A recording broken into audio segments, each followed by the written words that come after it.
moment. Sure, that's fine. That's fine. I don't know if I have a cell phone number. I suppose I could give him a call, but Anna, could you text him while we go ahead and start? yeah. I can text him. Thank you. Okay, I will call to order the meeting of August 18, which is today, of the Executive Committee of the Tourism Commission. I think we need a roll call. Should be chair temporarily absent, vice chair present. Secretary here, Chris. Secretary here. Okay, 2/3 accounted for. I think that's a quorum. It is. Okay, great. Review and approval of minutes for June 16 meeting. I don't know if you've had an opportunity to look at it, Chris, or have any comments. I did. I read through them. I didn't have any changes. Okay. To accept. I will second. Minutes are accepted for the June 16 Tourism Commission Executive Board meeting. Okay, moving on to commission comments. The main item is Tourism Commission membership. Any updates on that? Yeah, I'll take that if you don't mind. Sure. Yes, there will be, there is the need for a couple of membership votes to be taking place here in the next commission meeting, or it should, I would recommend. The first is to appoint a chair. And I'd have to look back through, but I don't think the official vote from the commission ever took place on the executive committee as a whole. So that needs to be voted on, hopefully at the next commission meeting. And I believe Mr. Allen, I don't want to speak for him, but I believe that this will be his last commission meeting. He's indicated that he's going to be stepping down at this point. But of course we would need that officially from him. And if that's the case, then we also then have a vacancy. Jim is an at-large position, but again, he needs to officially say that. He's discussing that. I'm not sure if that's really what he's going to do or not. But just know that those are some things that we might need to put on the agenda for the next commission meeting, if in fact he is stepping back. So Eric, just to clarify, he's the chair, but you said he's also an at-large. He has the at-large position? Yeah, he serves in an at-large position. He assumed the at-large position when one of the at-large members resigned from the commission, or didn't renew her interest in the position when her term was up. So he moved into that position, and the Lodging Alliance representative assumed the position that he was previously in. So he was the lodging rep, and then they elected a new representative. There was a vacancy open, so he moved over to that vacancy. Right. Okay. Great. Thank you. I just got a call from Jim. He was, I think, on a different meeting, the wrong meeting. So I sent him the link again. He should be logging in soon, hopefully. Well, good. Then Sam, you can ask him for that clarification to see. Sure. Okay, great. Anything else on that subject, Eric, of membership? No. Okay, great. Okay, we can move on, I think, to reports and comments. Budget update? Okay, let's bring up the fourth quarter report, please. Whoever was going to do that, Christy or Anna. Hopefully your Wi-Fi will allow it to actually be pulled up.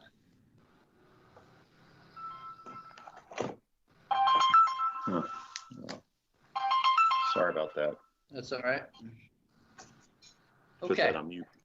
All right, here we are. This is the fourth quarter position report for tourism. As we always do, we look at the 4 cost centers that make up the tourism division.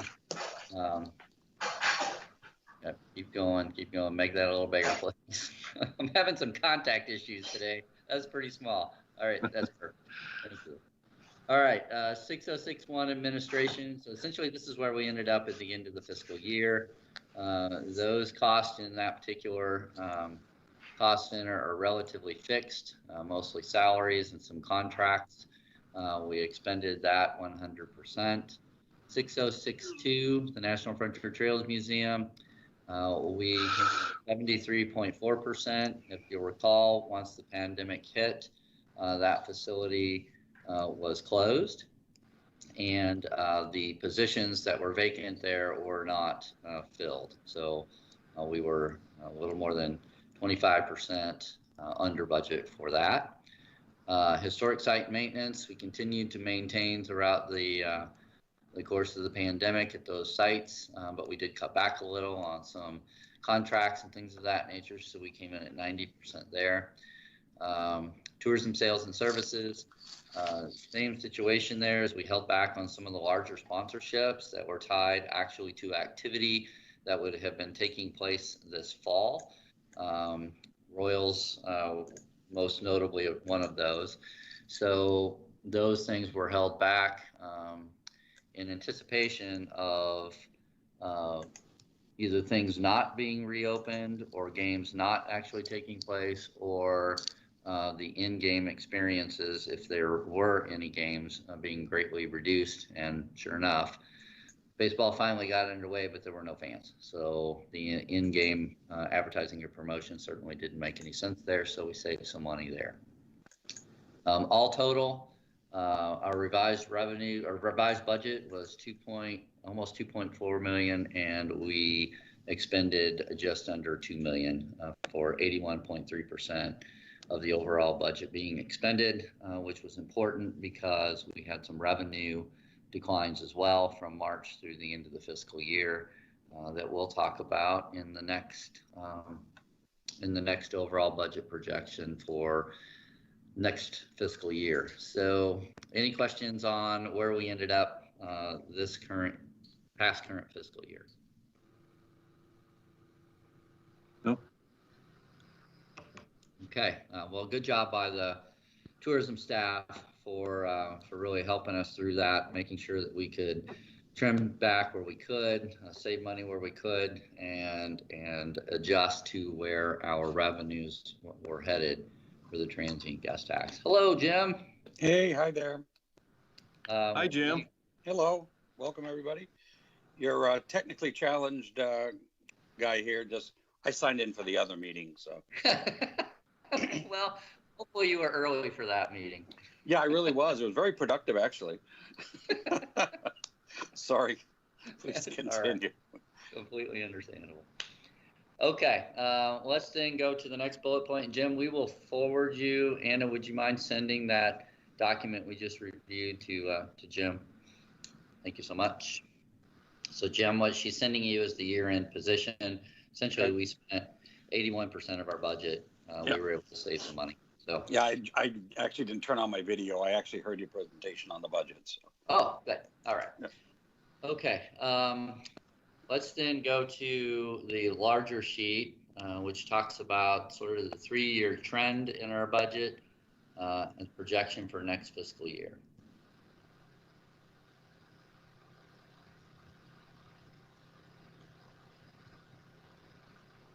Okay. So this talks about the transient gas tax from a revenue and expense perspective over 3 fiscal years, 18-19, 19-20, and then the current 2021 approved and then projected. So let's go through a little bit on the transient gas tax revenue. The first line that is there, in 18-19, our actual came in at 1.96. That's the actual transient gas tax that was collected from our properties. In other revenue, that's admissions, gift shop sales, things of that nature through the historic sites in the National Frontier Trails Museum. That came in at $125,000 for an overall revenue actual revenue collected for 18-19 of just over $2 million. For this past fiscal year, the one that just closed on June 30th, you can see that is the effect of the pandemic. We were actually doing okay going into March. And then once March hit, the pandemic hit, and the hotel nights drastically dropped. So much so that we collected 1.55, almost 1.6. So a little over $300,000 down just March through June. Again, we were on track until that period of time. And then the revenues collected at the historic sites, obviously the museum closed, the other historic sites did as well. So we only collected $91,000 in other revenue, bringing our total down to 1.64, 1.65. So from just over 2 million to just over 1.6 million. Again, that was the negative impact of the pandemic and the effect it had on tourism night, or on transient guest tax and visits to our sites. So going into this year, the budget was developed assuming normal operations, slightly down perhaps, but we really didn't know what the pandemic was going to do long term, and quite frankly, a lot of this was put together before March, pre-pandemic, and submitted to council. So the budget was approved pretty much with assuming we were going to bring in just about the same amount of revenue and expend fully as we normally would. We have taken a hard look at the projections based on the trend from March through June 30, actually a little beyond June 30. We actually took July into play on that as well. And we told you we were going to do this at our last meeting, and we would show you what the projection was at this point in time based on that trend. So the trend during that period of time shows that we are 57% down. And we are not seeing any upticks at this point. So we are going to project from a budgetary standpoint that we are going to be down 50% in the next coming year. That's a huge decrease, obviously. And we are hoping to get our marketing efforts and hopefully some return to some hotel nights happen at least by spring. And brings us at least a 7% turn on that trend, which would bring us to 50% down instead of the current 57% down. So we're hoping for some modest gains throughout the course of this next year. The historic sites are not rescheduled to open until April 1st at this point. With the museum being a part of that. So the other revenues collected at those sites obviously are going to be greatly down. So that brings our overall projected revenue to a mere roughly $950,000, down from the 1.9 that we went into the budget year when we were doing our pre-pandemic budget projections, and then of course down from the typical 2 million that we got in 18-19, which was pretty consistent with years just previous to that. So what we did here was we went ahead and left the expenditures in as budgeted. We are coming up and doing basically a proposed adjustment to operations, which we're still working on to show the overall impact and how much we're going to have to cut and what we're going to have to do. Going into this fiscal year, again, assuming pretty much full operations, we were only looking at $155,000 cushion from our cash flow from revenue minus operations and capital. So that is actually not going to be the case. Morris, on your sheet here, the reason why I'm pausing is that 2021 projected. Yes, you're correct. Okay, so we left in for right now the full operating amount, knowing fully we are going to have to make some serious adjustments there. We do have some capital that we left in as well as planned. We still have $75,000 there as emergency repairs to the historic homes. They're going to be closed and things of that nature. And if we have a water break or something like that, we still have to fix that. So we're leaving a little bit of money in there for some emergency repairs. And then we still have to leave our match in for the previously accepted transportation enhancement grant to renovate the Truman Depot, which the plans are finalized. They're in final review, and that'll be going out to bid soon. So this $80,000 was our match for the $350,000 grant that we received to implement that project. So with that said, the bottom line here shows you how much we are going to have to come up with in operational cuts.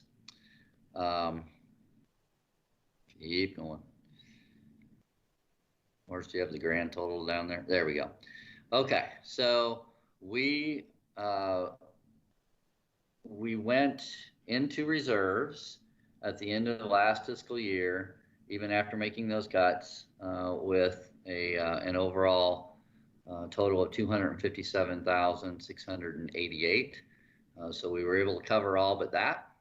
And then if we were to leave operations intact and operate things fully, we would be dipping into reserves over $1 million. Now we have $1 million in reserve at this point, but that's certainly not what we want to do. So we are going to do everything that we can and bring you a proposal at your next meeting, your next executive meeting, to bring that down, hopefully to a neutral position. There's going to have to be some pretty radical things done to get that accomplished. So we're working on those, not really prepared to talk that through at this point. We'll save that for the next meeting once we vet everything out. So that is our overall state of operations when we are 57% down in revenue.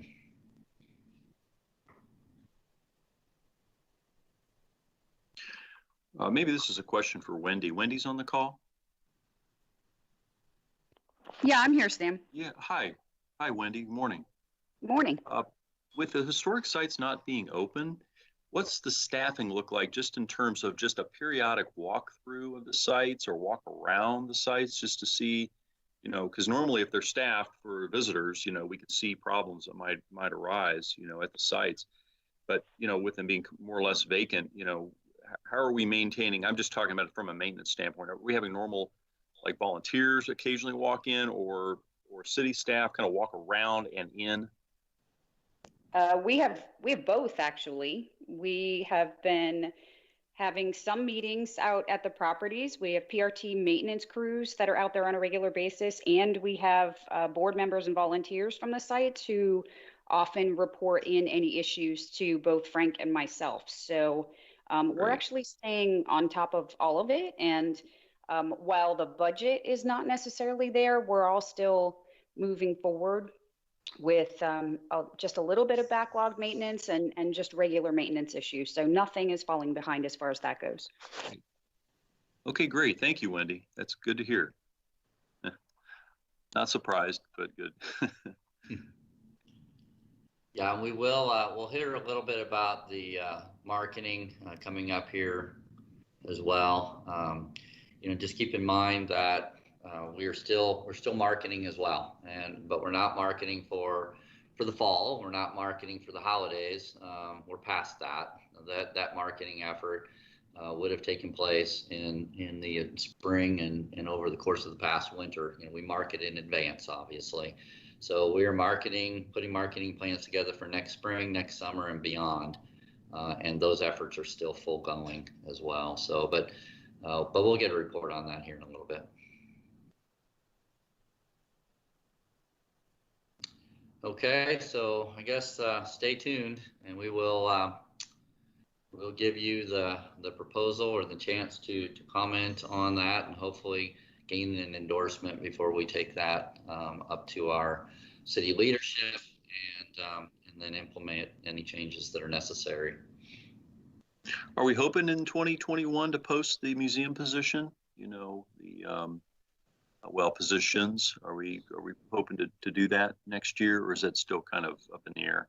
Yeah, we're still looking at when theoretically that museum may open.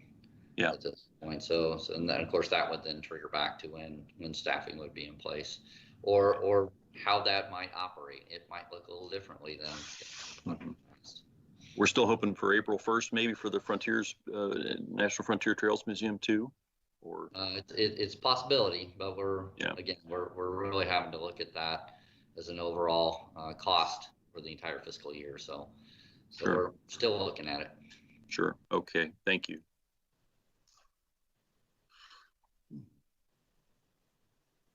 Okay, where are we on the agenda then, please?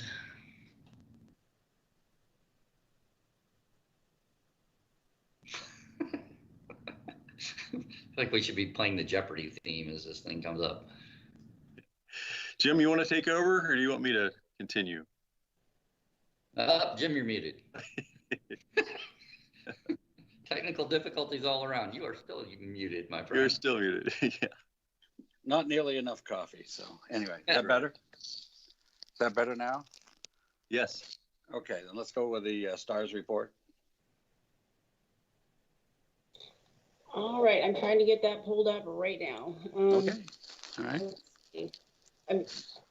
Sam, did I miss anything from you regarding when is you still on target with Truman? Is that delayed? What's going on there?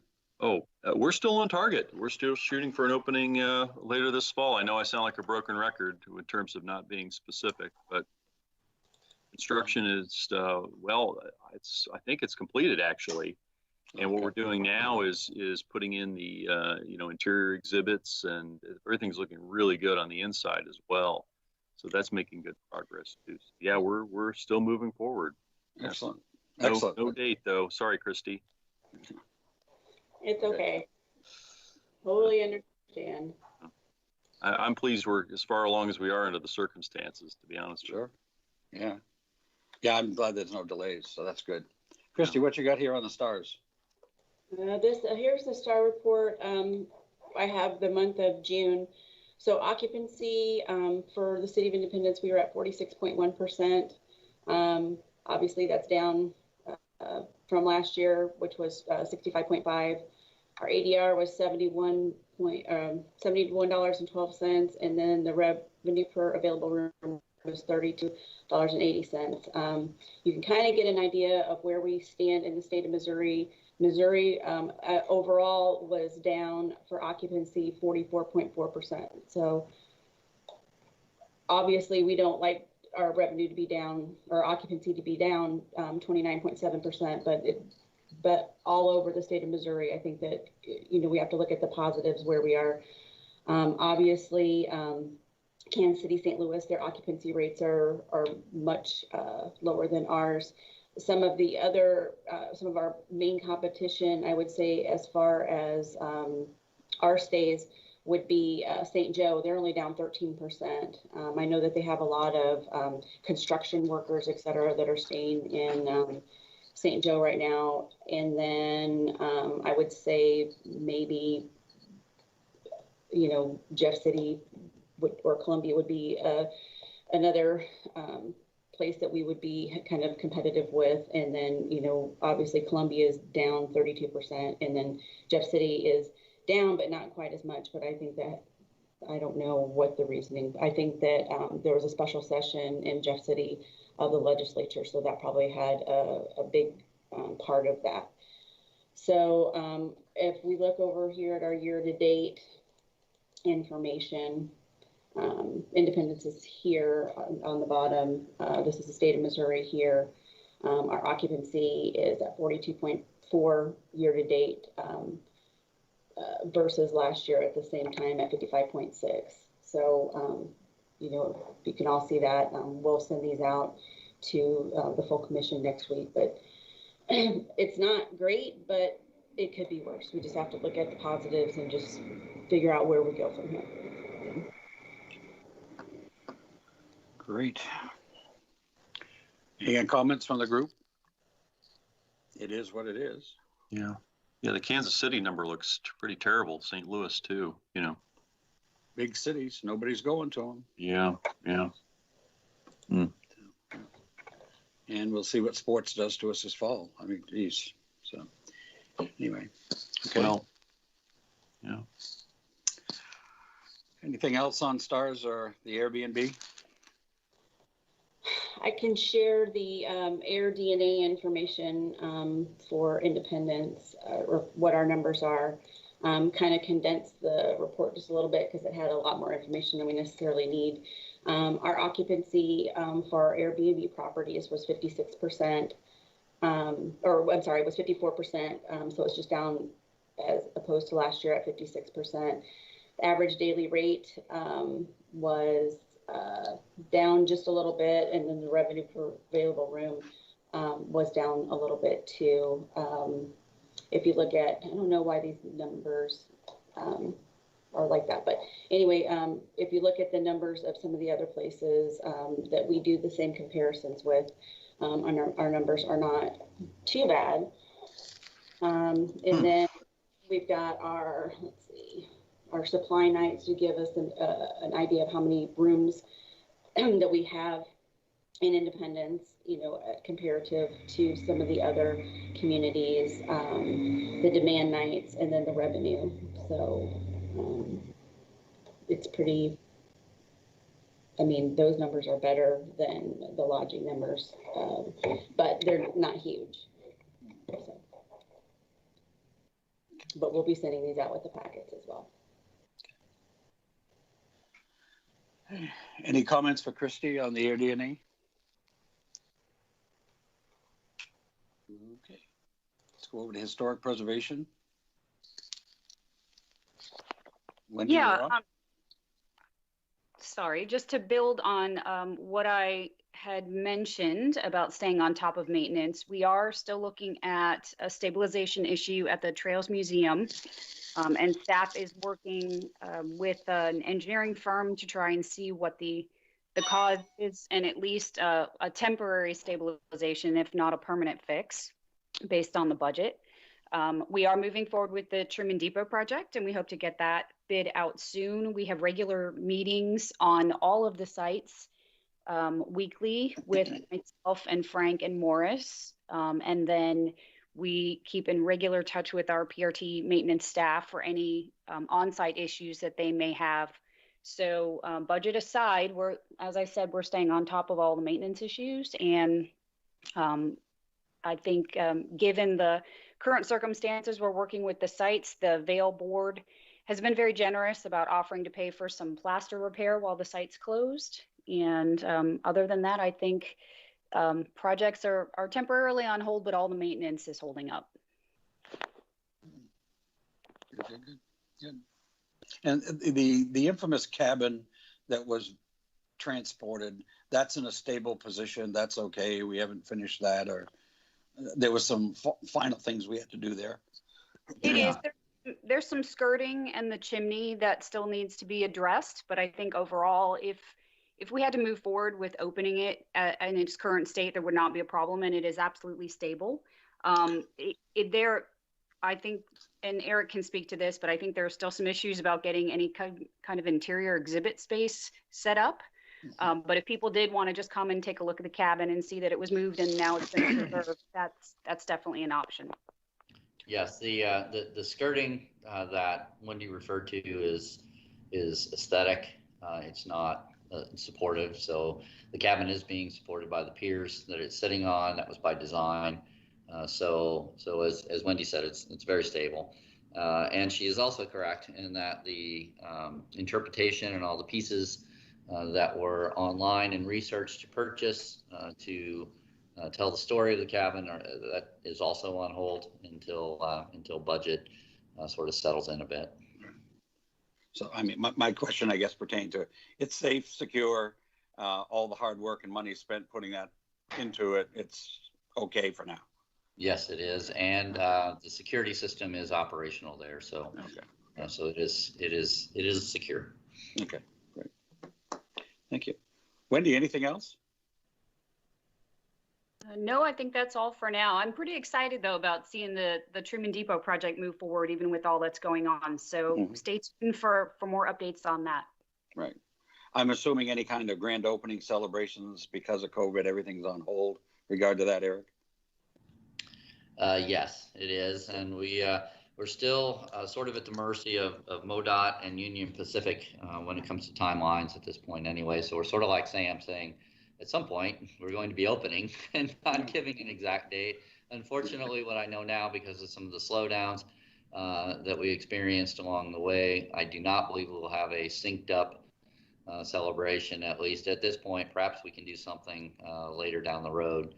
But at this stage, I don't think we're going to have a celebration like we had envisioned, opening the depot and then commissioning the art pieces and then moving up to the museum, to the library. I don't think that's going to be able to happen.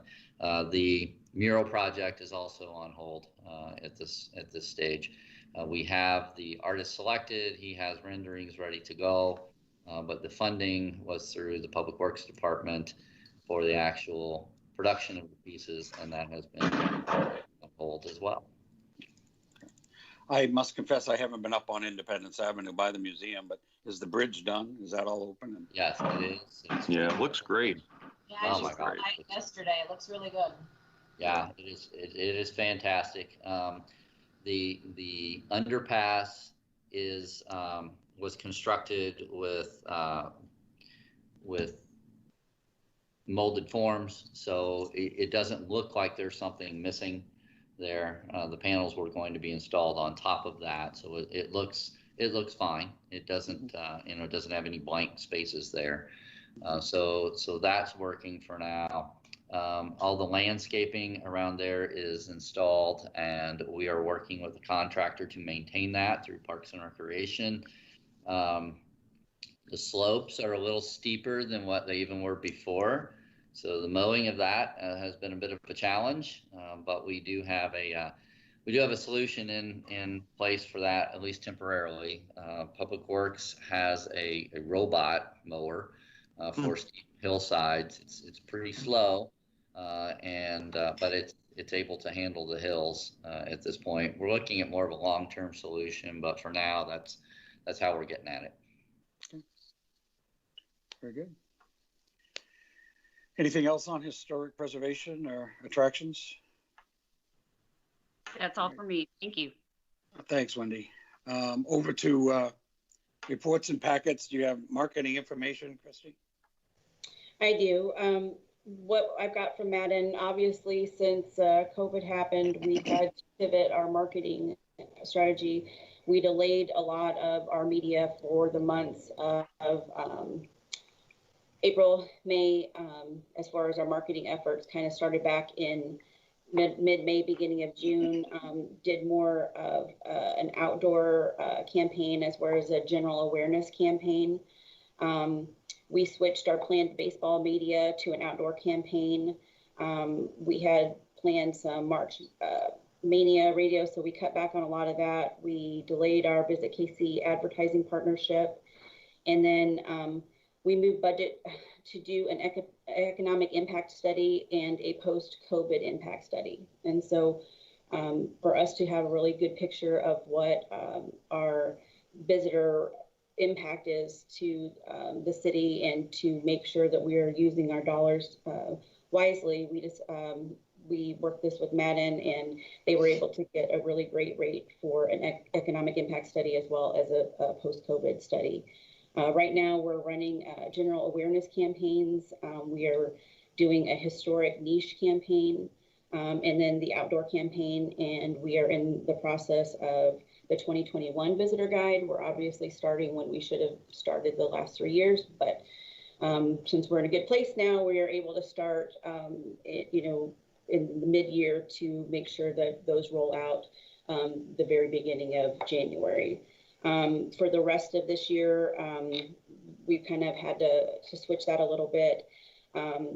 We're going to continue with the campaign historic niche, and then holidays will be later. And then we've got a paranormal campaign that's coming that we're putting together for the months of September in October, coming off of last year with the Travel Channel, the Haunted Towns, and then the ghost hunters who will be here in the beginning of December. That's a really big growing market, and it's very much something that we can capitalize on, and a lot of communities can't because they don't have the same kind of assets that we do. So that's been going well. We are working with Madden to get funding from the Missouri Division of Tourism. They received $15 million from the CARES Act for funding for tourism marketing. And so that was based on the guidelines that they have for the matching marketing platform grants and their other search engine marketing plans. And so 2015, the Division of Tourism changed their strategies, how they were going to divvy out the money that they had for those programs. And so in 2015, they designated one destination marketing organization per county. And Jackson County designated Visit KC for that. And so they are the ones that are eligible for the matching marketing dollars. That's where the bulk of the budget of those dollars are spent. So we were able to get some money. I won't go into all the details of that, but it's definitely not what I think that we should be getting. And that's, for a later conversation, but we are thankful for any money that we're getting. We submitted our application for that. We should know shortly if we're getting that money. And so if we do get the money, that we will use that to pay for all of the media costs that we've had from now until the end of November. So that will definitely help us, to save the money that we were planning on spending now to be able to put that much more into our spring and summer campaigns, which is hopefully when people will be coming back to Independence, and, hopefully the guidelines and restrictions will be less, so we will be able to open the sites and welcome people back into Independence. And then we did a photo shoot on Friday, getting more resources because the dollars that we're getting from the state, they have requirements that for any marketing you have to show guidelines as far as what your communities have for a COVID response, because they are federal dollars. So we have to, there's stipulations that they're COVID assets. And so we did a photo shoot on Friday with, we had some pictures with masks, and then we had some without masks. So we could use them for the visitor guide, because we've got some new focuses of things we're highlighting that we didn't have pictures of before. And we got some more diversity for our photos. So I think that we're in a really good position right now to be working. We're very lucky and grateful to have Madden Media on our team, because without them, it would be almost impossible to do everything that we're doing. So, any questions? Hey, Jim, could make one comment on, just to eliminate some confusion maybe. So even though the sites are closed, staff-initiated programming is still happening. So when Christy talked about the paranormal tours and things of that nature, the staff is still working with paranormal groups for that particular program to still work those in and offer those to the public. So the sites are closed for public tours and things of that nature, but for some specialized programming where social distancing can be achieved, all of the rules and guidelines can be satisfied for in relation to the county. We're still going forward with those types of things to still initiate some activity, and as Christy said, take advantage of some of the assets that we do have to try to attract a few more folks in to do some niche type of activity at the sites. So we are still doing that.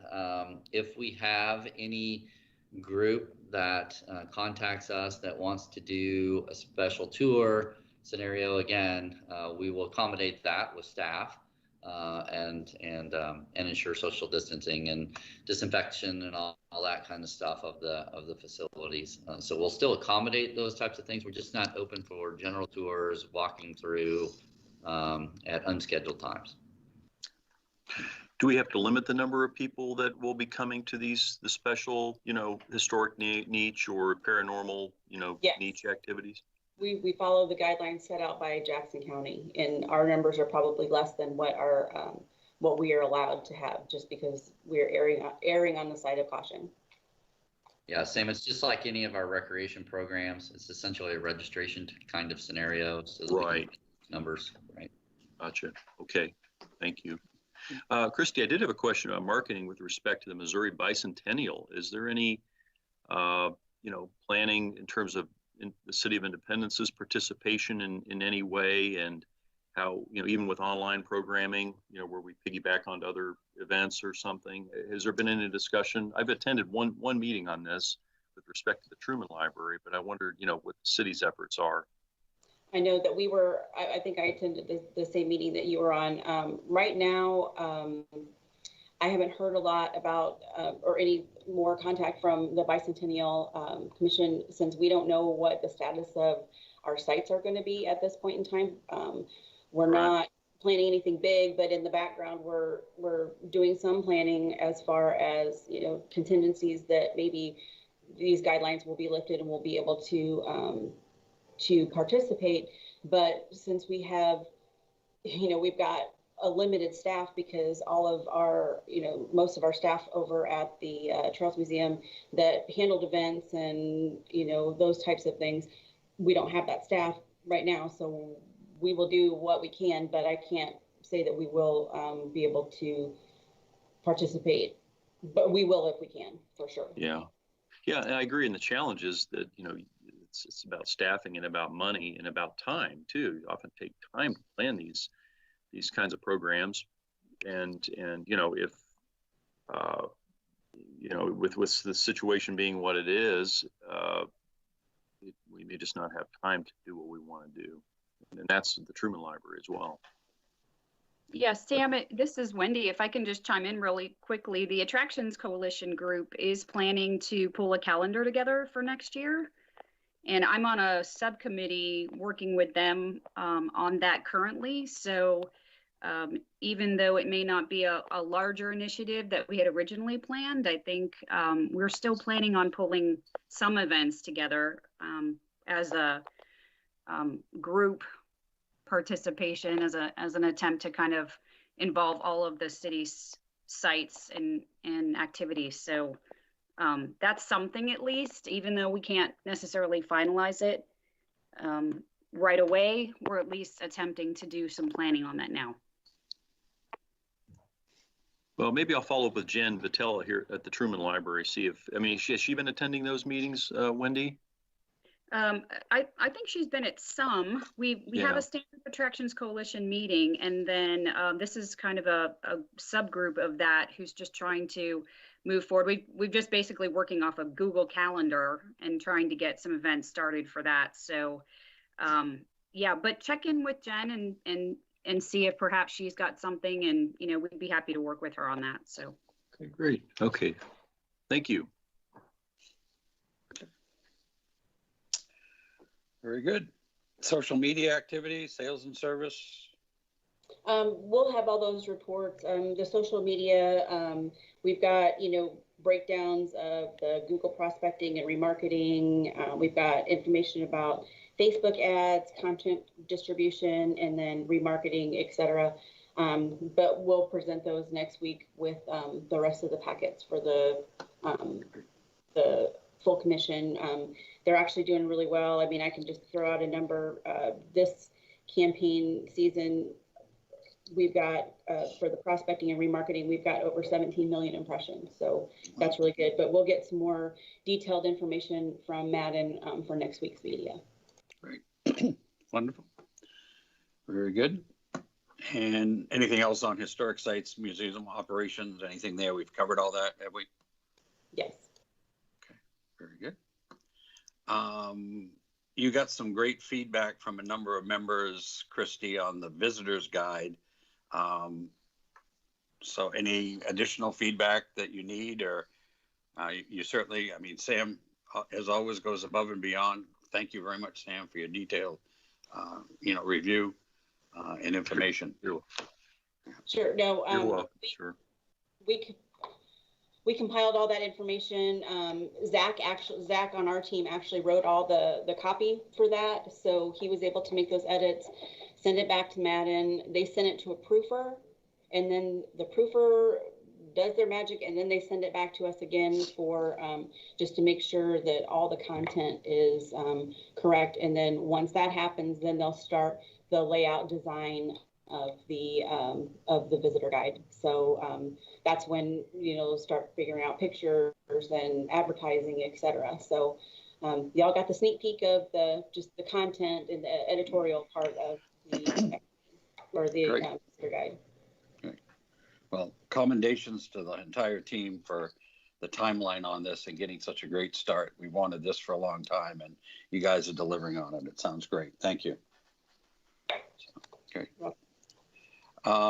Jumping back up to the top, did we review and approve the minutes before I got on the call? Yes. We did. Yes, we did. Okay, so that's all been approved, etc. Sure. Okay, other business down at the bottom?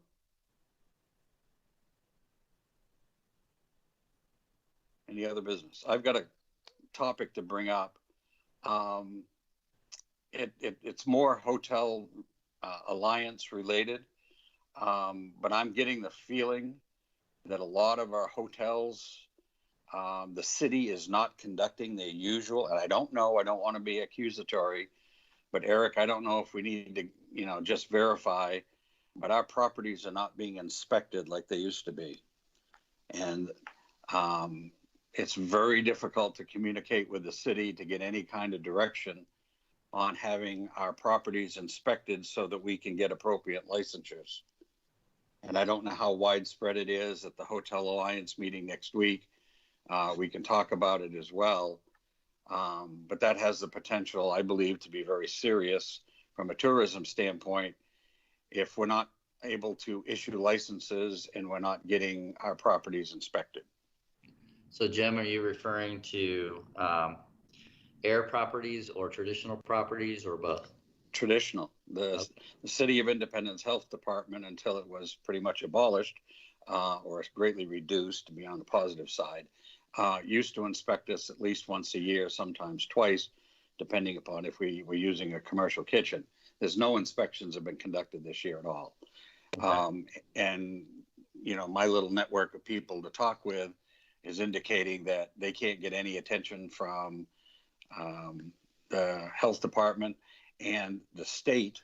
If you have more than 4 guest rooms, you have to be inspected by the state, and the state is not giving us any direction and not doing any inspections either. So okay. I just, from a marketing, public relations thing, I would hate to have that get out that the Independence hotels are not being inspected, especially in light of COVID. Yeah, I'll follow up with our community development department this afternoon. Yeah, I just don't want it to be, get out of hand. Maybe it's just a minor glitch, summertime, whatever. But, we all have to be inspected to get licensure. And that's the one remaining factor is we can't get anybody to inspect our properties. So anyway, for what it's worth. Good. Okay. Reference the Tourism Commission membership that was put on the agenda. Do we have some vacancies we need to talk about? Well, we need to talk about the vote for the executive committee positions was never held. Right. We don't believe so. That needs to go forward. Okay. Well, is that something that needs to happen today, or is that something that we just need to? It would need to be on the full commission agenda. It's a full commission activity. Okay, let's do that. Is there any other business? Okay, if there's no other business, I just want to, probably most everybody has heard by now. If you haven't, I'll just kind of make it official today. Hawthorne Bed and Breakfast has been sold. It will not continue as a bed and breakfast. I wish I could report as to what it's going to be used for. We don't know. The buyer has indicated that he's going to give it a considerable amount of thought.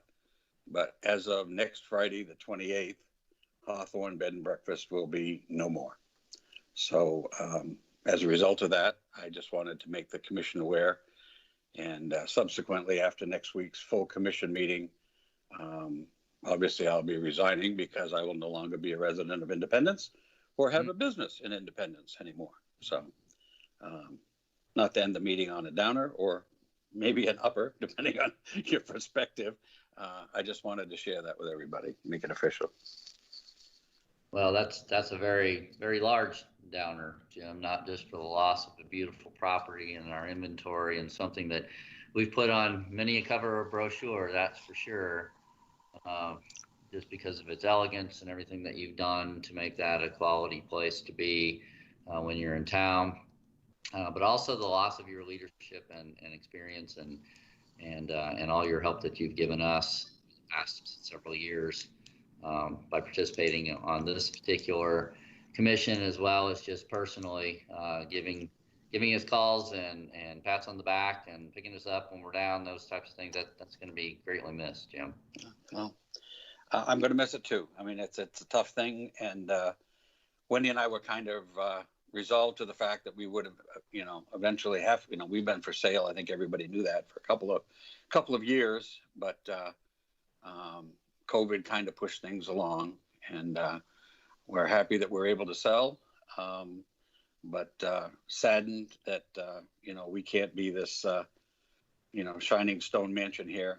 I don't believe anything. The new owner has given every indication he loves the historic aspect of it. We sold the business as is, so we basically walk out and they walk in.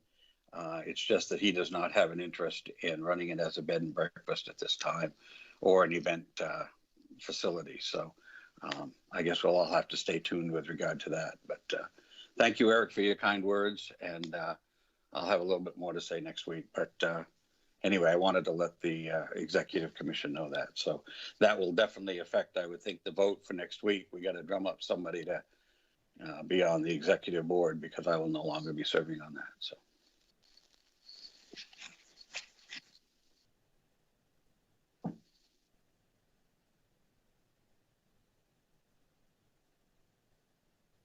We still there? Okay. Did we get disconnected? No, I hear you still. Oh, okay. It was silent. It was like Everyone's in awe. A little bit of a stunned silence on my part here, Jim. Okay. I'm looking at the agenda and I can't see anybody's face. It's like, oh, all right. Well, so I can't see anybody. Maybe that's a good thing. I don't know. Maybe, Oh, there we go. Hello, everybody. Okay. Fun. So anyway. So one other point about other business, to jump onto something else. Chris, did you talk about Santa Calagon? Is that over, not happening this year? What's the status? I haven't talked about it, but yes, it has been officially canceled. We have had some vendors. We have refunded the vendors who asked to be refunded. We had multiple vendors who just asked us to roll their money over for next year's Santa Calagon. And those vendors who have done that are being allowed to participate in an online version. So you will be able to go to our Santa Calagon website and click on a link and purchase items from some of those vendors. I think we had a soft opening this past Monday, so I don't know if you can officially do that at this point or not. You might be able to, but that's something being offered to them right now, and through the weekend of Santa Calagon, definitely you will be able to do that. Very good. Is there any other information for the good of the order today? Okay. Well, without any further ado then, we voted on the minutes. That's taken care of. I guess we just need a motion to adjourn. Oh, do we want to talk about an agenda for next week? Yeah, right. Next week's agenda. Sorry about that. Yep. Yeah. So we've got, we definitely need to talk about commission membership, because we need to get that vote done to make that official. Eric, you'll give you a recap on the budget. Yes, sir. Do we normally go over the stars and the air DNA thing, Christy, or not? We have in the past. It's not something we have to go over. If we send out the information in the packets, people can just review it. I mean, I don't think we have to necessarily go over it. Okay. Overview of marketing probably is important because everybody would like to know what's going on there. There's some exciting things going on. You guys aren't just sitting back and doing nothing. Yeah. Right. And Madden will be on that call. Okay, great. Okay. Anything specific, when do you want to talk about with historic preservation to be on the agenda? No, just a general update. I think people are always curious about what's going on at the sites, but also definitely the Truman Depot. Okay, great. And Sam, you want to give an update on the Truman Museum then at that time? Surely, yes. Yeah. Okay. Eric, any other things that we need to make sure we get on there? No, I think we're covered. Okay. Very good. Then we'll meet at the same time next week, and let's hope I sign into the right meeting. Probably I'll sign into this meeting next week and have to switch it over. So anyway, thank you for your patience. Thanks, Anna, for getting me back on into that. So very good. And all right. Very good. Well, we'll end this meeting then with a motion to adjourn. So moved. Second, Chris? Second? Yep. Okay. And I guess we're all in favor, correct? Yep. All right. Meeting is so adjourned. Take care, folks. We'll see you next week at 8:15. Okay. Thank you, Jim. Good day. Yep. Thanks. We'll see you then. Thank you. Bye-bye.